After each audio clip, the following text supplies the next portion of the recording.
It seems like people are using their phones more and more every day. Citrus TV News reporter James Groh talked to students and parents about what they see as the biggest problem with the increasing screen consumption. From the moment I wake up, when I'm walking to class, during class too, which I shouldn't, and when I'm eating, I use it when I'm walking to class, so basically every minute of the day. Smartphones are a common sight on college campuses. I actually use my phone pretty frequently. I just checked it yesterday. I use my phone about 7 hours per day. I see it in my classrooms all the time. I'm constantly telling my students, put your phones away. So what is anybody to do about this? Because we all know it's a problem, but how do you fix it? I don't know. Which is why parents flocked with their children to Eagle Hill Elementary to watch the movie Screenagers. It's a documentary about the effects of too much screen time. Parents came for answers.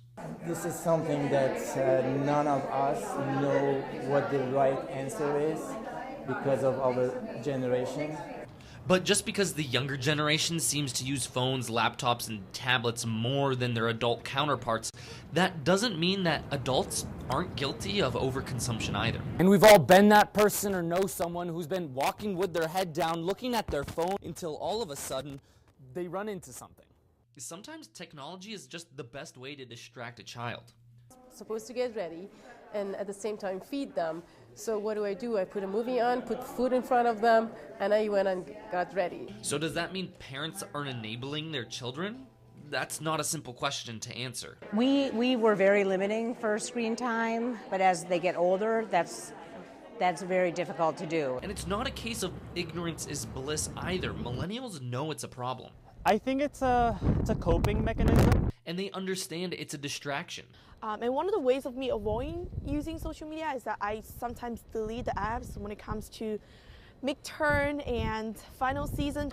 At the end of the film Screenagers, parents who attended came away with insights on how screen time affects the neurons of a child and ideas of how to communicate with their children about this issue.